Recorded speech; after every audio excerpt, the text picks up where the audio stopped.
গত 6 অক্টোবর উত্তরবঙ্গের নাগরাকাটায় দুষ্কৃতীদের দ্বারা বিজেপির সাংসদ খগেন মুর্মু এবং বিধায়ক শঙ্কর ঘোষের আক্রমণের প্রতিবাদে ওই দিন সন্ধ্যায় উত্তর 24 পরগনার মধ্যমগ্রাম যশোর রোডের নিউ ব্যারাকপুর মোড়ে এক বিক্ষোভ কর্মসূচি পালন করে গাড়ির টায়ার জ্বালিয়ে মধ্যমগ্রাম 1, 2 এবং 3 এর কর্মী ও নেতৃবৃন্দ এই কর্মসূচি পালন করেন।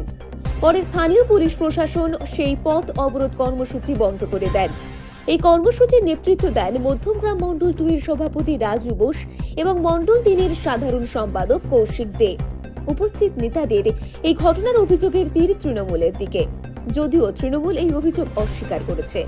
বিজেপি নেতা কৌশিক দে জানান, নিরপেক্ষ তদন্ত হলেই সব জানা যাবে এবং এই বিক্ষোভ কর্মসূচি তারা মধ্যমগ্রামের প্রতিটি কোণে পৌঁছে দেবেন দোষী ব্যক্তিদের গ্রেপ্তার না হওয়া পর্যন্ত। এখন এটাই দেখার প্রকৃত দোষী কে বা কারা।